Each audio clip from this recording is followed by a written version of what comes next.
A la mitad, creo.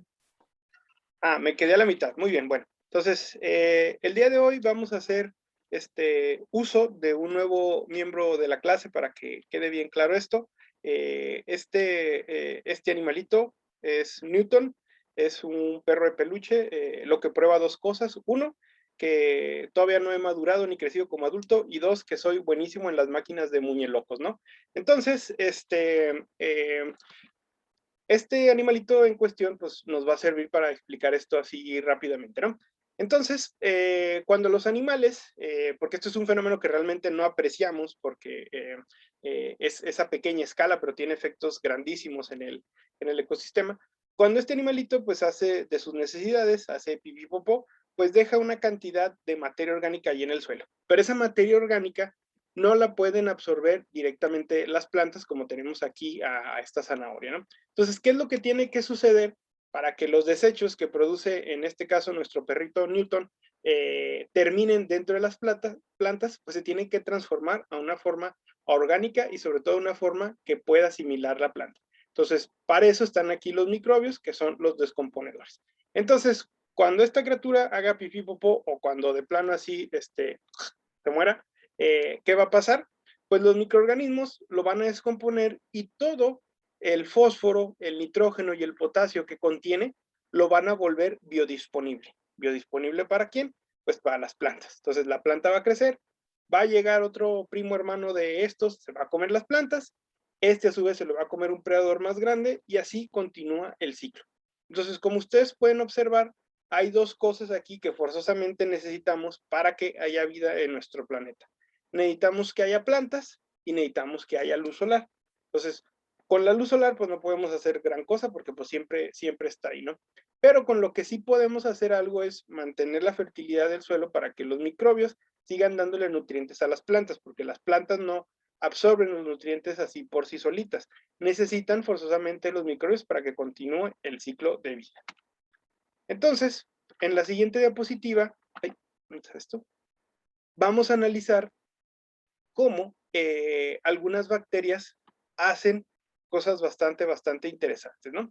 Entonces, aquí tenemos lo que se conoce como una serie de compuestos y estos compuestos pueden ser degradados por algunos microorganismos, ¿no? Entonces, cuando hay polímeros complejos, llámese polisacáridos, proteínas, lípidos, normalmente hay bacterias hidrolíticas, aquí por eso está aquí el número 1, que las descomponen, ¿sale? Entonces, ¿en qué las descomponen? Normalmente en monómeros de azúcar o aminoácidos o en ácidos grasos de cadena larga. Entonces, aquí viene el número 2, que son las bacterias fermentativas. Las bacterias fermentativas pues son bastante cool. ¿Por qué? Porque se encargan de producir metanol y alcohol. Y el metanol y el alcohol pueden ser utilizados como antisépticos o como combustibles.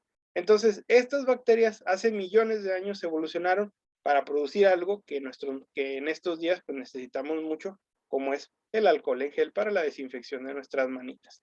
Entonces, por esta razón, su servidor pues tiene un proyecto por ahí muy interesante de producción de bioetanol con residuos de café. Pero luego vamos a probar otros residuos, ¿no? Ahora, ¿qué pasa? Tenemos al grupo número 3, que son las bacterias sintróficas productoras obligadas de hidrógeno. Entonces, estos cuates básicamente lo que hacen es transformar los monómeros que nos habían quedado de algunos ácidos grasos volátiles como el propionato, el butirato, etc., y producen hidrógeno, ¿sale? Entonces, estas bacterias también se les conoce como hidrogenofílicas o productoras de hidrógeno. Y así van descomponiendo los compuestos hasta llegar a cosas que son muy sencillas. Entonces, si se fijan en la cadena de Amero abajo, tenemos cosas que ya nos suenan más comunes, ¿no? Como cuáles. Tenemos hidrógeno, tenemos dióxido de carbono, tenemos metano, tenemos ácido sulfídrico, tenemos nitrógeno y esta cosa que la química no es mi fuerte. Entonces, ¿qué pasa con estas cosas? Estos compuestos ya son compuestos muy básicos, muy elementales. Y alguno de ustedes, si ha puesto atención, pues se dará cuenta que el dióxido de carbono y el metano y un poquito el ácido sulfídrico son gases de efecto invernadero. Eso no debemos dejarlo de perderlo de vista. Todas las bacterias, con sus diferentes tipos de metabolismos, van a ayudar a que se degrade la materia orgánica. Pero la materia orgánica forzosamente produce gases de efecto invernadero. Entonces, ¿qué es lo que debemos hacer para prevenir la contaminación de la capa de ozono? Pues producir y generar menos basura, ¿sale? Entonces, si generamos menos basura, las bacterias tienen menos sustratos y ¿qué sucede? Pues de esta manera ayudamos a evitar el calentamiento global. Ahora, no sé si se han fijado que en los rellenos sanitarios, bueno, ahorita voy a buscar una imagen porque no tengo una de esas aquí a la mano. Denme un microsegundo. Turururu. Aquí está.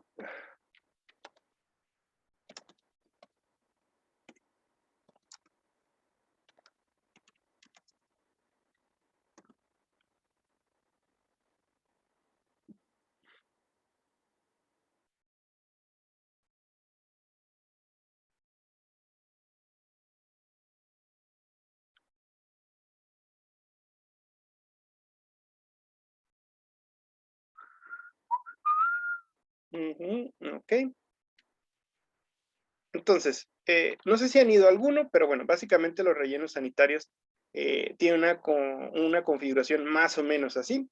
Todos los rellenos sanitarios habidos y por haber, eso pues algún día los va a llevar algún maestro. Si me toca a mí dar esa clase, pues algún día los llevaré yo. Cuando decimos que operan bajo norma, es porque tienen cierto diseño, cierta construcción, lo cual cumple con las normas ambientales y ayuda a que, pues, a que no se contamine tanto. Entonces, la basura se va tirando aquí. Previamente aquí se compacta el suelo y hay geomembrana para que no haya infiltración de contaminantes. Y todo relleno sanitario que se respete tiene que tener forzosamente a huevo chimeneas de drenaje de gas.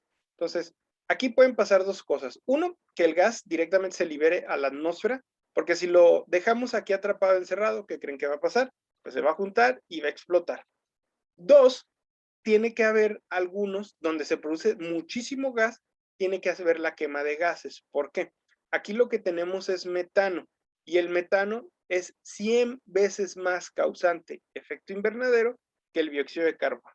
Entonces, por esa razón se tiene que quemar. Entonces, repito, para que los microorganismos hagan su chamba, pues tienen que degradar la materia, ¿no? Pero la van a transformar en otra cosa que son gases de efecto invernadero.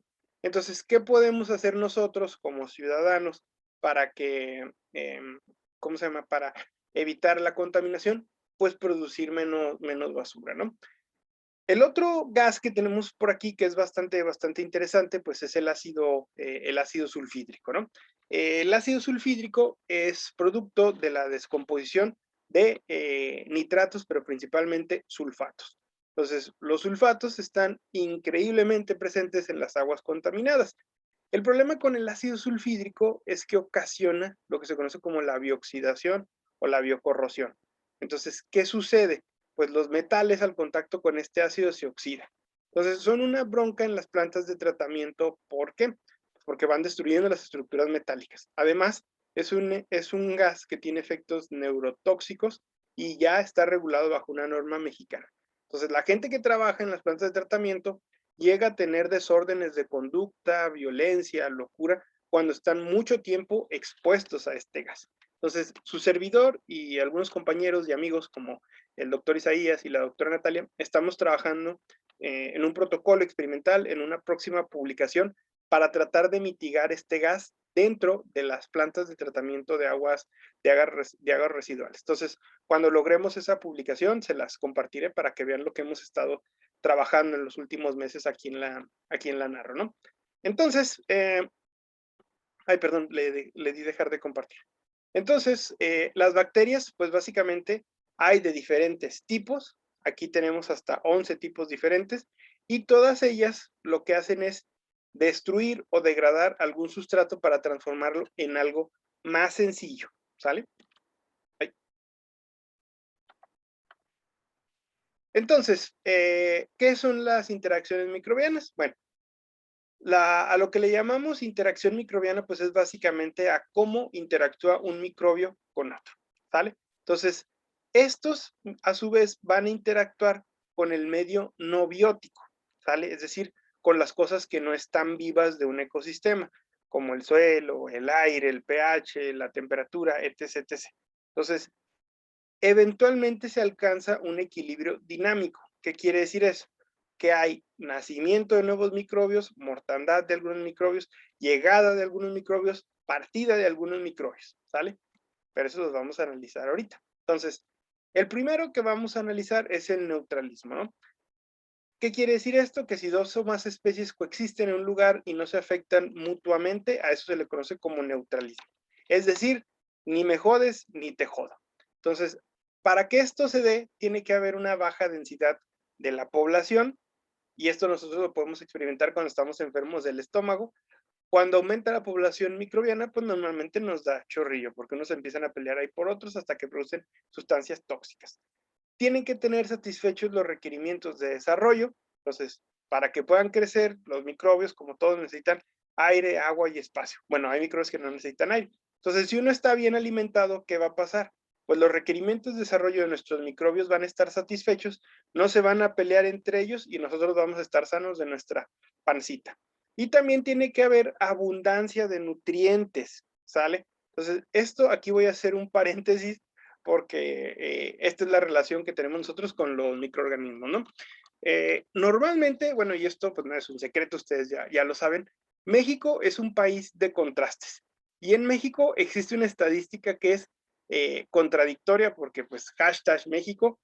¿Qué sucede en México? México es el primer lugar mundial en obesidad. Ya le ganamos a Estados Unidos, ¿vale? En algo le teníamos que ganar. Pero a su vez, México es el primer lugar mundial en desnutrición infantil. Entonces, ¿cómo podemos ser los más gordos y los más desnutridos al mismo tiempo? Es algo que no tiene sentido, ¿sale? Por ahí hay gente en la ONU que dice que no, que es algún país del África subsahariana, y pues sí, o sea, puede ser, pero pues ahí no hay censos, no hay nada, siempre están en guerra, y pobres negritos pues no tienen en qué caerse muertos, ¿no? El caso es que eso sucede aquí en México. Dice Magdiel, pura comida chatarra y Coca-Cola, ¿sí? O sea, eso es parte del problema, ¿no? Entonces, el que una persona, porque hay mucha gente, o sea, yo pensé que ya era un mito urbano tirado, pero bueno, hace poquito que empecé a ir al nutriólogo me di cuenta de esto, porque pues en la sala de espera llega mucha gente. Hay mucha gente, pues que sí está gordita, llenita, pasada de tamales, pero piensan que están sanos y bien nutridos. Entonces, hay gente que tiene esta mala concepción de que estar obeso no implica estar desnutrido, lo cual es completamente falso. Una persona con obesidad puede sufrir síndromes que son exclusivos de la desnutrición, al menos aquí en México, no sé si en otras, mentalidad de todo buen mexicano, sí, exactamente, ¿no? Al menos aquí en este país hay gente que puede llegar a tener obesidad, pero empieza a desarrollar síntomas de desnutrición, como cuáles, pues baja energía, esta cosa, anemia, que son exclusivas de las personas que no se alimentan bien. Entonces, el estar llenito no implica que estemos bien nutridos. Entonces, a esto quería llegar yo. Los microbios que tenemos en el estómago, en nuestro tracto digestivo, son diferentes de una persona que hace ejercicio y está bien alimentada a una que no. Entonces, normalmente una persona que sufre de obesidad tiene problemas gastrointestinales, diarreas seguidas o estreñimiento o producción de gases. No quiere decir que una persona que está bien nutrida no los va a tener, pero normalmente esto se va a deber a procesos infectivos. Entonces, ¿qué tenemos que hacer para estar sanos? Cuidar a nuestros microorganismos y darles de comer bien, ¿sale? ¿Para qué? Para que ellos empiecen a producir las sustancias que nosotros necesitamos para estar sanos y fuertes, ¿sale? Entonces, para que eso se dé, tenemos que tener una relación de neutralismo en nuestro tracto digestivo, ¿no? Ahí.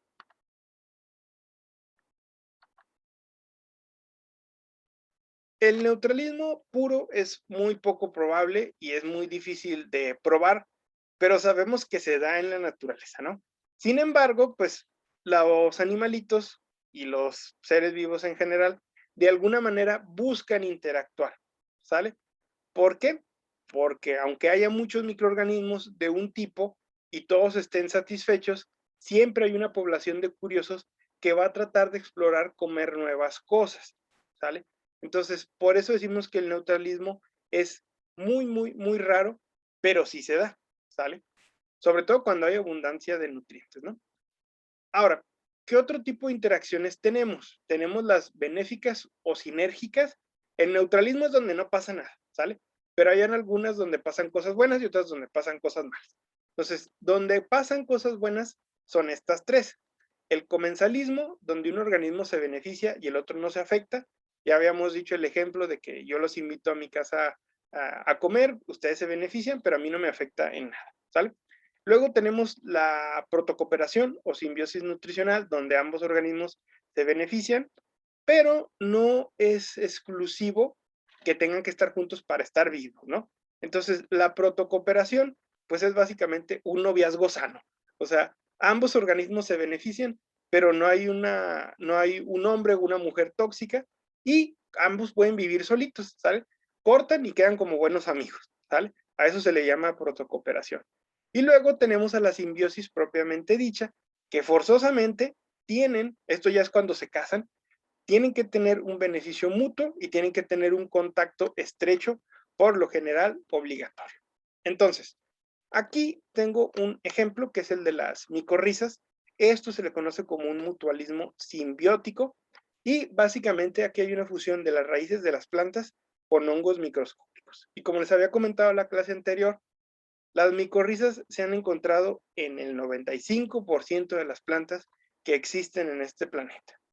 Es decir, si tiene raíz, tiene microbios y tiene microbios que están creciendo por ahí, ¿sale? Ahí. El comensalismo es muy, muy, muy común en el suelo, ¿sale? Normalmente el comensalismo se da cuando hay problemas también de contaminación o de exceso de materia orgánica. Entonces aquí empieza a suceder un mecanismo de degradación de moléculas complejas. Y normalmente esta degradación de moléculas complejas no es realizada por un solo microorganismo, sino por una población bastante, bastante mixta. Entonces, me voy a regresar un segundo por acá, para que no se nos olvide esto. Entonces, hagan de cuenta que llega un polímero complejo o un kilo de materia orgánica y aquí tenemos a nuestros 11 tipos diferentes de microorganismos que se van a despachar esto. ¿Cómo se lo van a despachar? Pues primero va a llegar una población, que son las bacterias hidrolíticas, hasta tener compuestos más sencillos para que entren las demás poblaciones, ¿sale? Ahora sí me regreso para acá. Entonces, esto normalmente es debido a la interacción de muchas poblaciones, ¿sale? Normalmente es una relación casual y se conocen varios tipos de relaciones comensalíticas. Entonces, cuando decimos casual es que no siempre están todas esas comunidades activas ni trabajando, porque llega un compuesto, se degrada, se mueren esos microbios o baja su población y entran otros a comerse el residuo que dejaron, ¿sale? También sabemos que hay una modificación del sustrato, ¿sale? Una población convierte un sustrato no disponible para otra población. Por eso primero pusimos polímeros complejos. Y luego esto se transforma en un producto que lo utiliza como nutriente otro tipo de bacteria, ¿no? El ejemplo clásico, bacterias celulolíticas y azotobacter. Entonces, normalmente las bacterias celulolíticas rompen biopolímeros que son complejos y estos le sirven de alimento al resto de la cadena alimenticia, ¿no? Entonces, aquí tenemos dos ejemplos que nos ayudan a degradar la materia orgánica. Tenemos lo que se conoce como las bacterias fijadoras de nitrógeno asociadas a la rizósfera. ¿Cuáles son estas? Tenemos a Azospirillum y tenemos a Azotobacter. Entonces, estos cuates lo que hacen es tomar el nitrógeno del suelo, ¿sale? O el nitrógeno que está en el aire y se lo dan a las plantas para que las plantas puedan crecer. ¿Sí?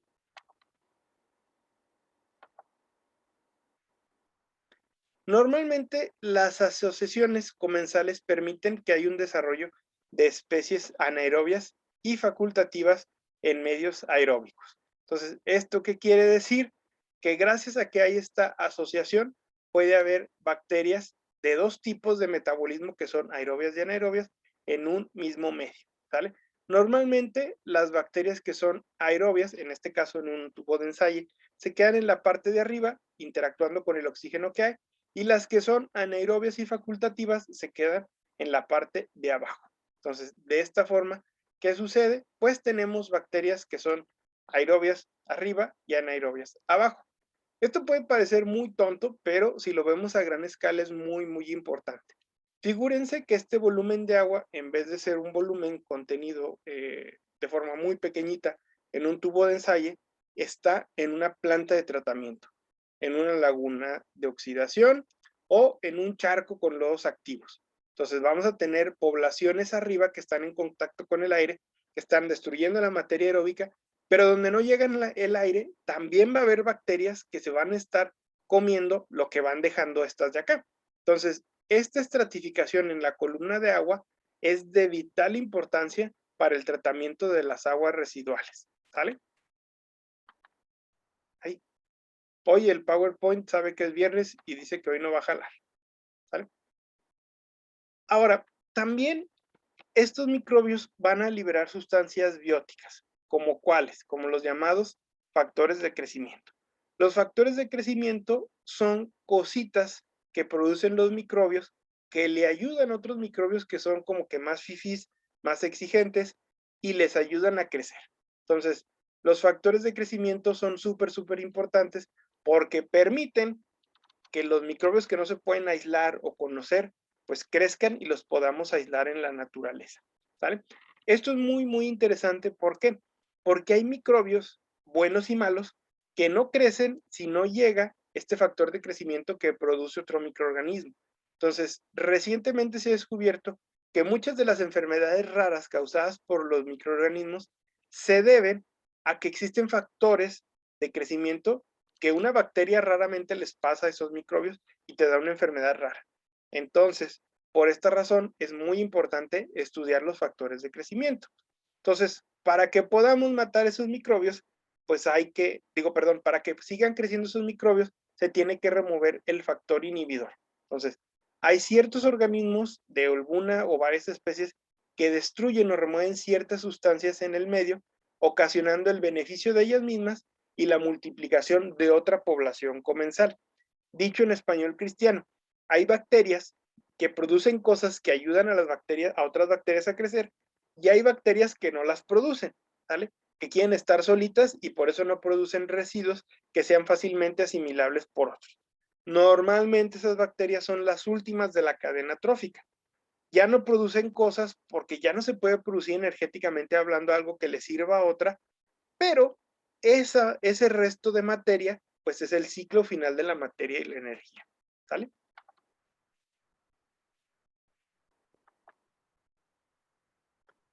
Ahora, para que exista el comensalismo, tiene que haber una superficie adecuada. Normalmente, cuando decimos una superficie adecuada, se refiere a que tiene que tener ciertas propiedades físicas. Normalmente, los microbios les gusta crecer en cosas que tienen textura.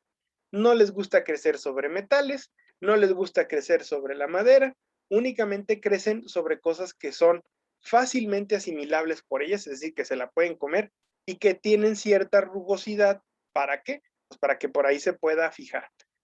Por esta razón, los instrumentos quirúrgicos son de acero inoxidable y normalmente en la actualidad se están forjando con tecnología láser para que queden lo más liso posible, como los bisturís, los forces, etcétera, etcétera. ¿Por qué? Porque son lisos y son de algo que los microbios no se pueden comer fácilmente, como es el acero inoxidable, ¿no? Ejemplos que también hay en la naturaleza. Hay bacterias que crecen encima de las algas, ¿sale? Y normalmente este crecimiento enzimado se le conoce como biotapetes o biopelículas. Y esto tiene una razón de ser. Cuando se establece una biopelícula o un biotapete, los microbios que están de alguna manera abajo, pues proveen de nutrientes a los que están arriba. Y estos a su vez, los que están arriba, protegen a los que están abajo. Entonces, esto puede dar origen al parasitismo, pero no siempre necesariamente pasa, ¿no? Como dato curioso, no sé si se han fijado, a propósito ahorita de que pues nuestro viejito loco presidente quiso quitar una estatua de Cristóbal Colón. La estatua de Cristóbal Colón en cuestión y muchas otras estatuas en México y alrededor del mundo están fabricadas de un material especial, que es el bronce. El bronce dura muchísimo tiempo. ¿Por qué? Porque es un material que en su superficie no permite el crecimiento de los microorganismos. Por esa razón las hacemos de ese material, ¿no? Luego quisieron poner otra estatua que era como de algún miembro de Wakanda. No le gustó a la gente y creo que ya se canceló ese proyecto. Entonces ahorita no sé dónde está la estatua de Colón, pero si ustedes van aquí en Torreón a la calzada Colón, hay varias estatuas de personajes ilustres de la historia que están fabricadas en bronce, precisamente porque ese material dura mucho al intemperie, porque los microbios no se lo comen fácilmente, ¿no?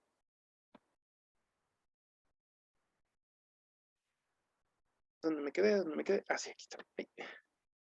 Ay, alguien está escribiendo un mensaje, espérense. Era de un indígena.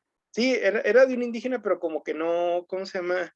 Como que a la gente no le gustó porque tenía más bien rasgos como asiáticos, negroides, ¿no? Pero bueno, esperemos que hagan una escultura que le guste a todos.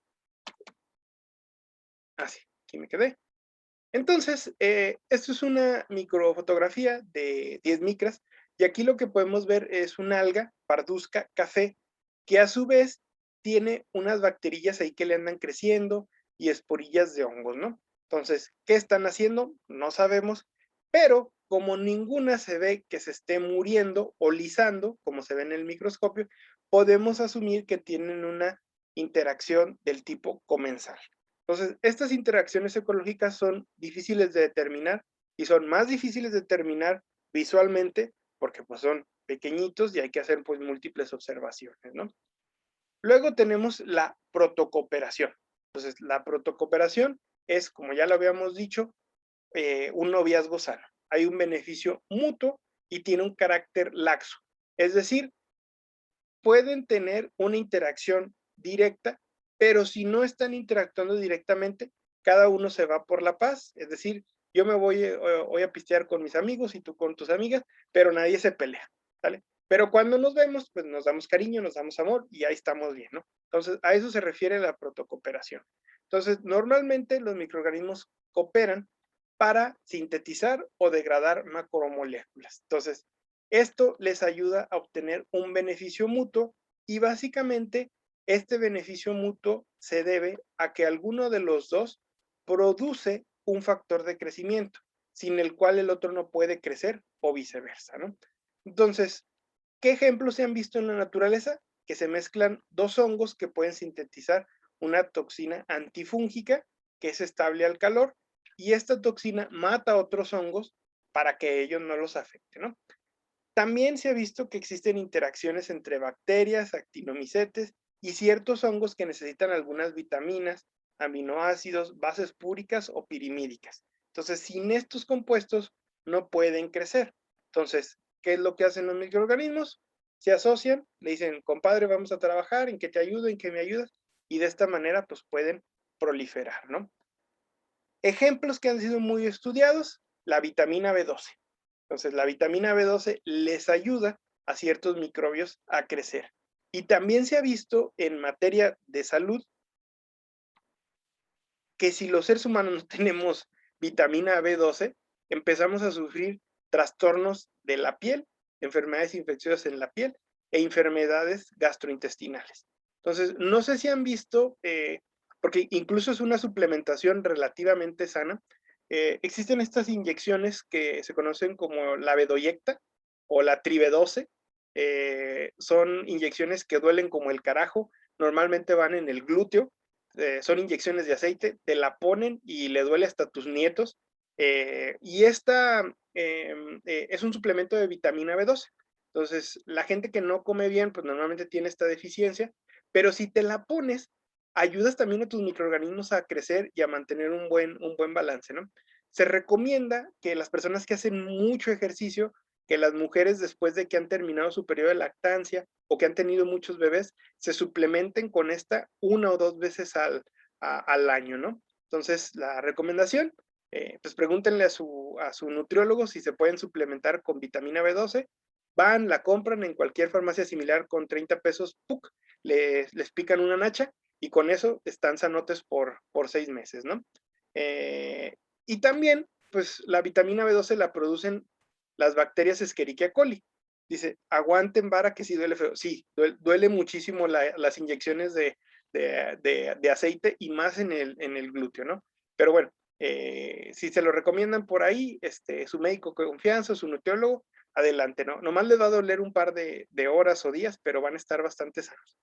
Ok, se nos va a acabar el tiempo, chicos. No sé si tengan alguna duda o pregunta. ¿No? Muy bien, chicos. Es viernes y el cuerpo lo sabe. Ya saben, si toma no maneje, pero sobre todo, invite. Cuídense mucho, pórtense bien y nos estamos viendo el próximo lunes. ¿Sale? Sale, profe. Chicos, bye bye, pórtense Bye, bien. profe. Cuídense.